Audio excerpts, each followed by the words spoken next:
다 같이 기도 드리시겠습니다. 사랑과 은혜가 많으신 하나님 아버지, 추운 날씨임에도 이 자리에 모여 예배에 참석할 수 있게 해주셔서 정말 감사드립니다.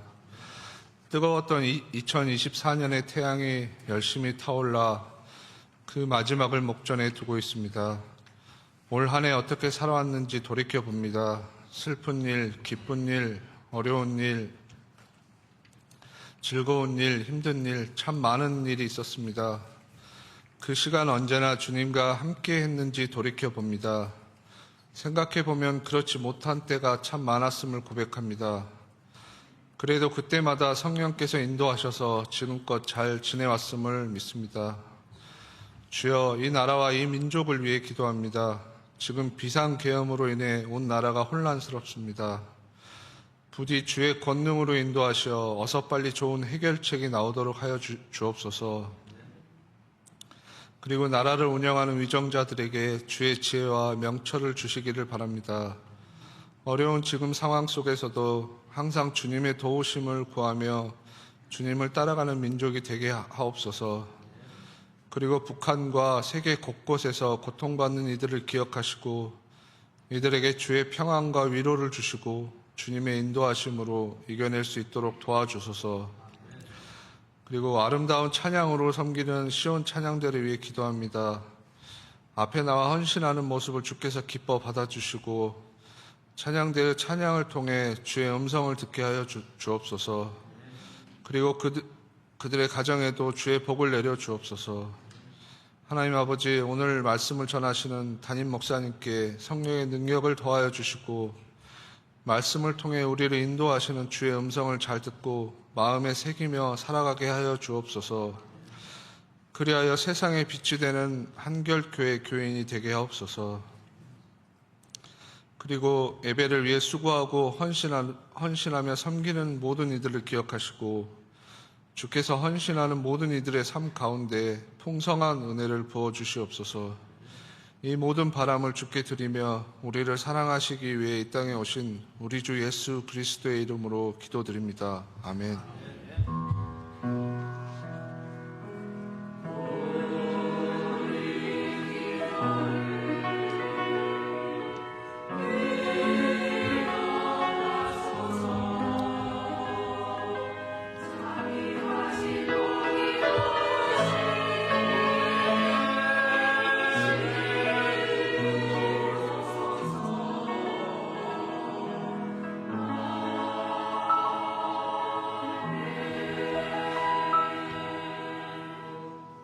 대림절 마지막 주일인 오늘 우리에게 주신 하나님 말씀은 사도행전 1장 3절로 4절 말씀입니다.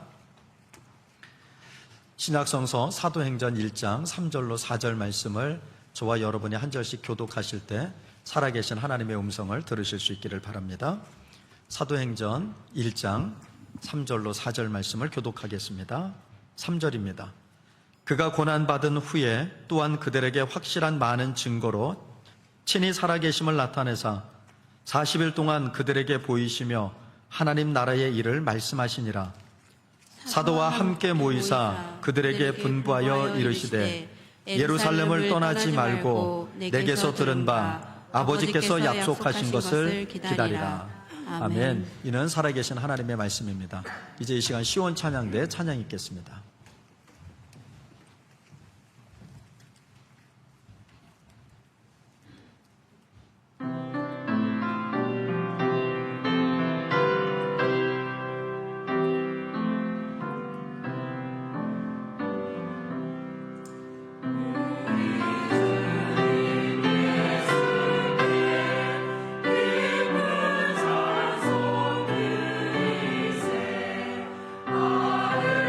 아를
고맙습니다.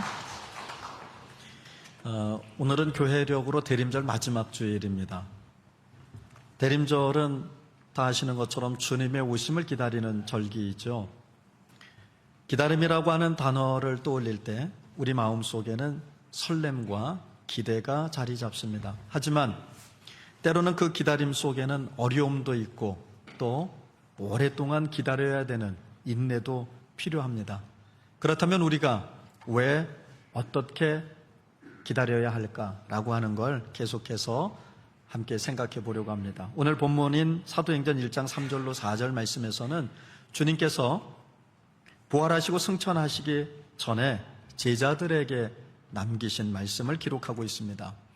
예수님 부활하신 후에 제자들과 40일 동안 이 땅에 머무시면서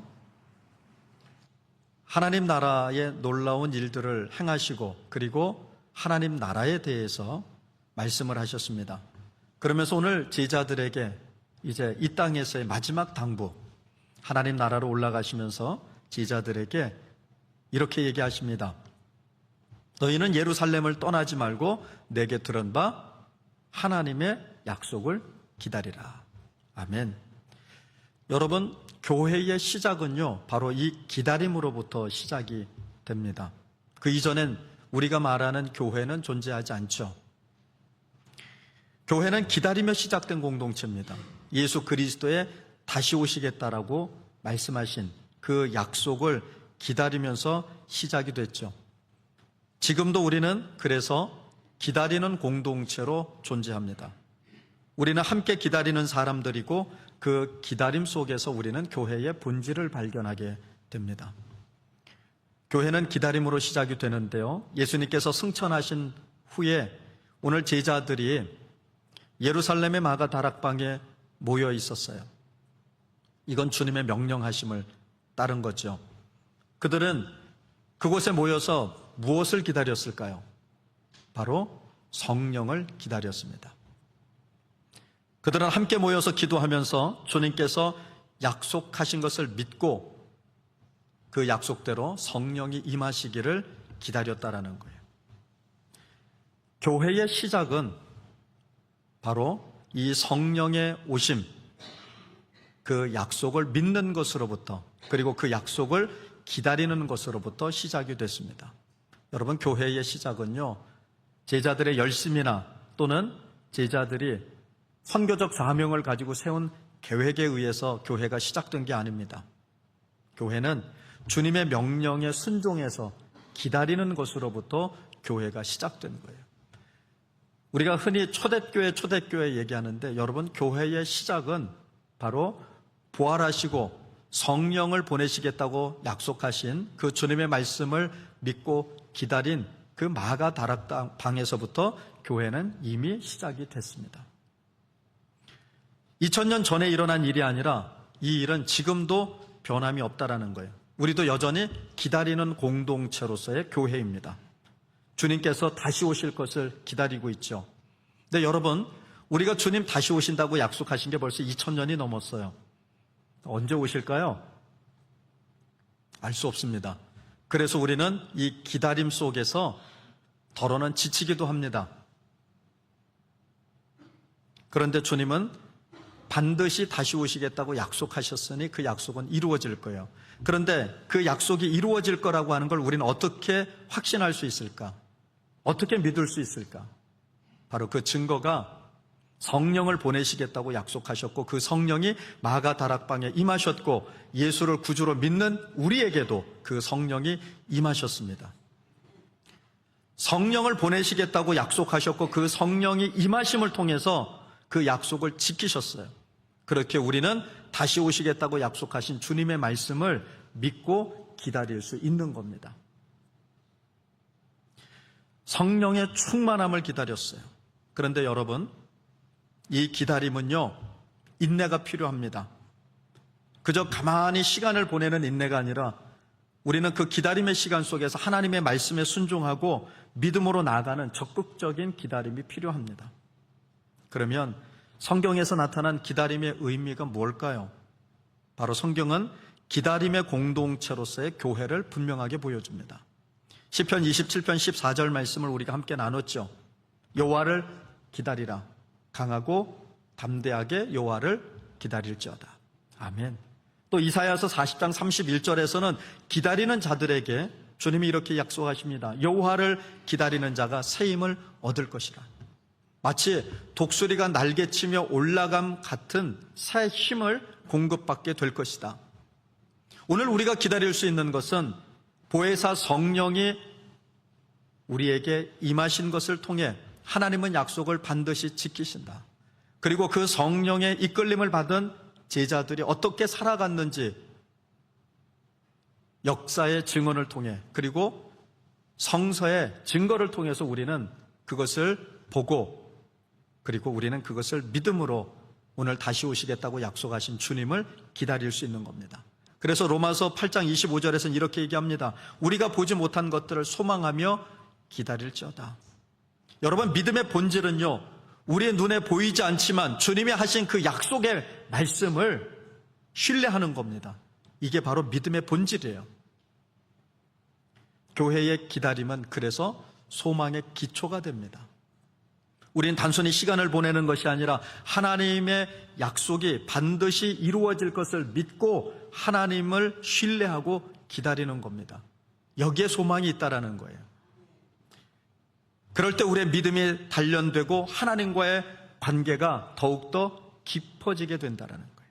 바로 그 기다림 속에서 우리는 하나님의 임재를 경험하고 성령의 인도하심을 받게 됩니다. 여러분, 예수님께서 승천하시고 제자들에게 약속하셨어요. 예루살렘을 떠나지 말고 그곳에서 하나님의 약속을 기다리라. 그 약속이 뭡니까? 바로 내가 너희에게 성령을 보내리라.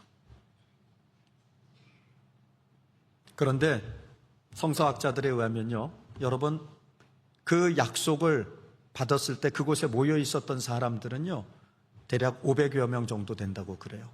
그런데 실제로 마가 다락방에서 성령의 임재를 경험한 사람은 몇 명이었습니까? 120명이라고 기록합니다. 그럼 나머지는 어디에 가 있어요?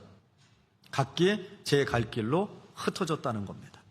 주님이 뭐라고 명령하셨죠? 약속을 기다리라 명령하시기 전에 한 가지, 어디에서 기다리라는 걸 분명히 말씀하셨어요. 예루살렘을 떠나지 말고, 이건 주님의 명령입니다. 그런데 예루살렘을 떠난 사람들이 있었다는 거예요. 왜 그랬을까요? 여러분, 예루살렘은요, 지금 예수 그리스도께서 십자가에 못 박혀 돌아가신 곳이에요. 무슨 얘기입니까? 우리가 역사적으로는 예수님은 정치범으로 붙잡혀서 돌아가신 거예요. 요즘 우리나라가 시끄럽죠? 일종의 예수님은요, 내란범입니다.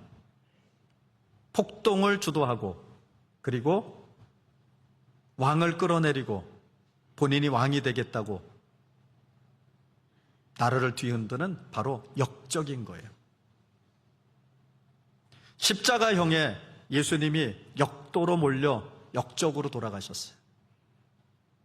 그러면 그를 따르던 사람들은 다 뭐가 됩니까? 그 내란에 동참한 자들이고 역도와 함께 역모를 꾸민 자들이에요.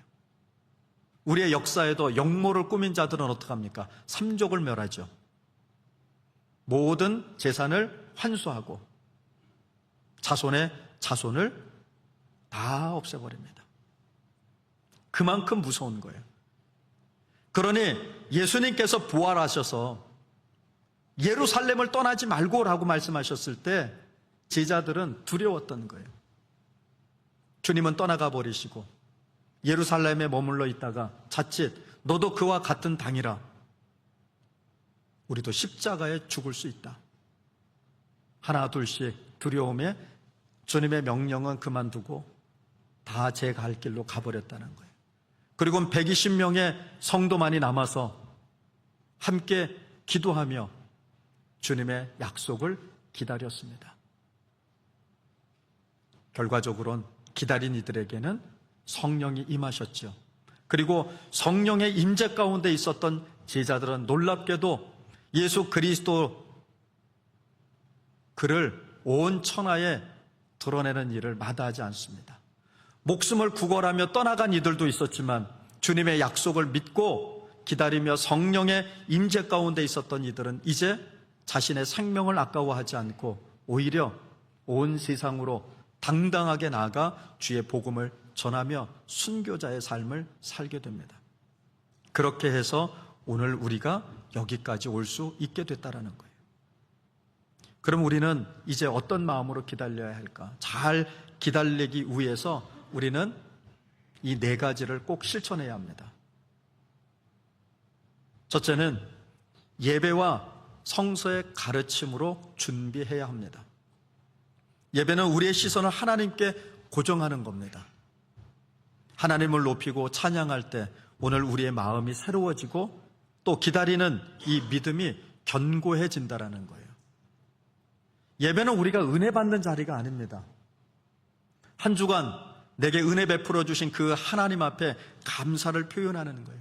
날 도우시고 지키신 하나님, 이후로도 나를 지키시고 나와 함께 하실 하나님, 그 하나님께 우리가 찬양하며 영광을 돌리는 시간이 예배예요. 그러니까 예배 시간에 오늘 우리의 기도는, 우리의 마음은 오직 여호와 하나님께로 가야 한다라는 겁니다. 또 하나님의 말씀을 배우고 또 설교를 듣고 하는 건 하나님의 약속을 깨닫는 시간이라는 겁니다.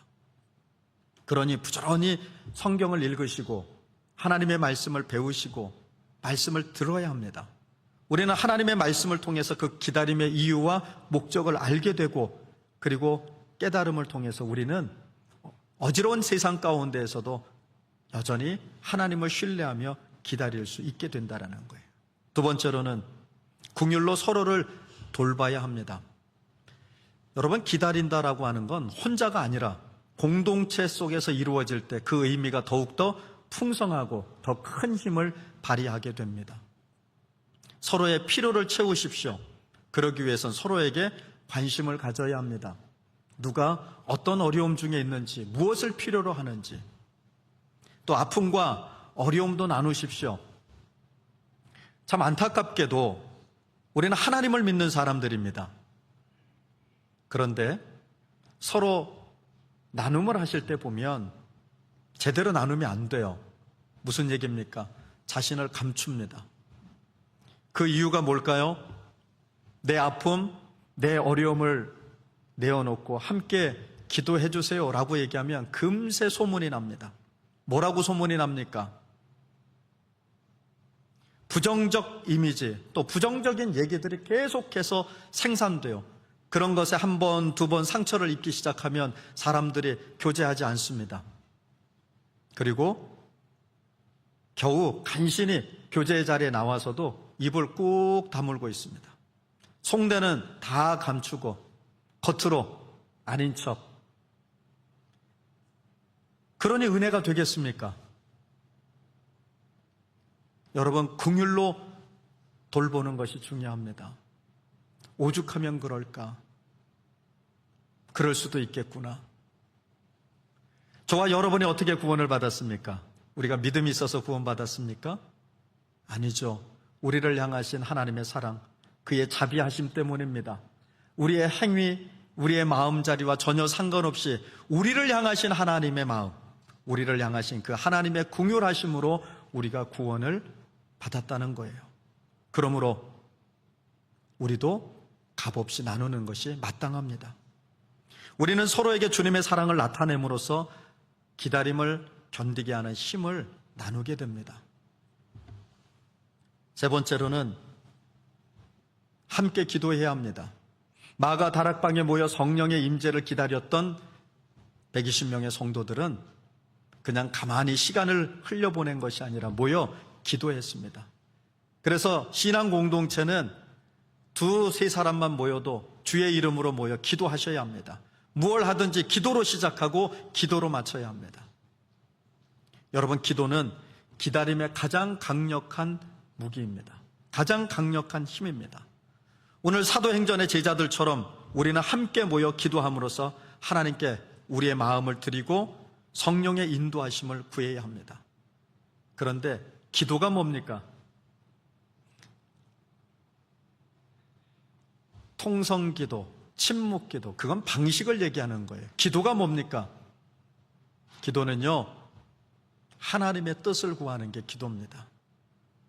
내 처지와 형편을 아뢰는 게 기도가 아니라 내 처지와 형편을 아뢰므를 통해서 그 속에 하나님이 역사하시기를, 또 내 삶의 정황에서 하나님의 뜻이 무엇인지를 발견하기 위해 우리는 하나님 앞으로 나아가, 하나님, 제 처지가, 제 상황이 이런데 하나님, 이런 상황 속에, 이런 처지 속에 하나님의 뜻은 무엇입니까?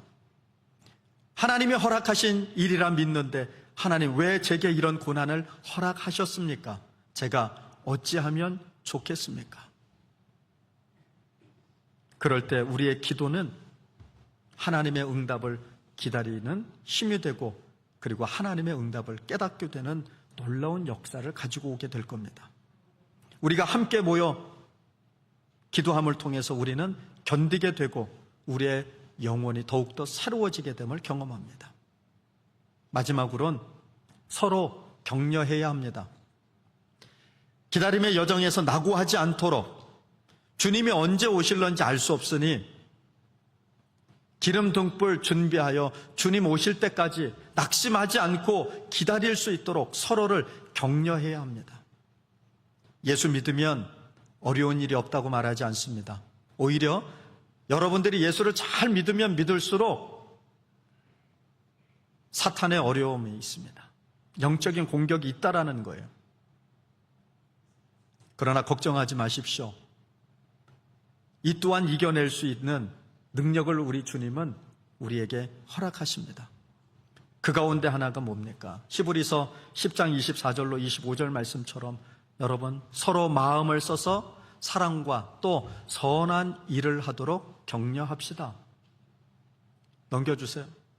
어떤 사람들의 습관처럼 우리는 모이기를 그만하지 말고 서로 격려하며 그 날이 가까이 오는 것을 볼수록 더욱 힘써 모입시다.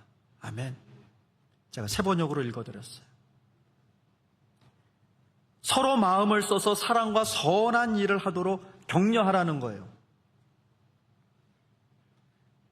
어떤 사람들의 습관처럼 모이기를 그만하지 말고 주변에서 어떻게 하든지, 그것이 믿음의 여정이 아니라면 그것 따라가지 말고 서로를 격려하고 그날이 가까이 옴을 볼수록 힘써서 모이라고 주님이 말씀합니다.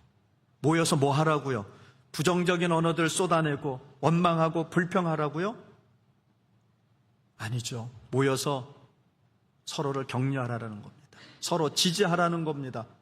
잘 될 겁니다. 하나님 도우십니다. 함께 기도하십시다.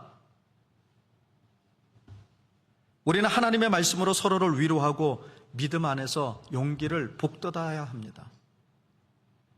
사랑하는 성도 여러분, 그렇게 할 때 우리의 기다림은 헛되지 않는 기다림이 될 겁니다.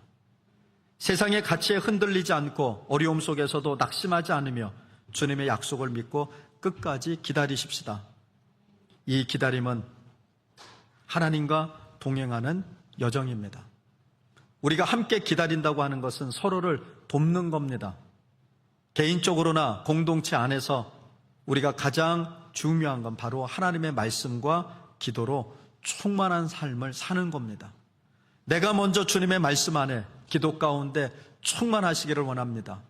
그리고는 서로를 세우기 위해 주님의 재림을 기다리는 참된 공동체로 나가기 위해 함께 여러분에게 주어진 그 은혜와 은사와 능력을 나누실 수 있기를 바랍니다. 우리가 그렇게 함께 믿음으로 기다리며 나아갈 때 성령을 약속하시고 우리에게 성령을 부어주신 것처럼 우리 주님이 반드시 다시 오실 것입니다. 기도하겠습니다. 사랑의 하나님, 우리가 함께 기다리는 공동체로 부름받았음을 감사합니다. 주님의 약속을 믿으며 어려움 속에서도 낙심하지 않고 기다릴 수 있는 믿음을 더하여 주옵소서. 서로를 돌보고 기도하며 격려하는 교회가 되게 하시고 우리의 기다림이 주님의 영광을 나타내는 시간이 되게 하옵소서. 우리의 삶 속에서 하나님의 나라의 소망이 드러나게 하시고 주님의 다시 오심을 기쁨으로 준비하게 하옵소서. 감사하며 다시 오실 우리 주 예수 그리스도의 이름으로 기도를 드립니다. 아멘.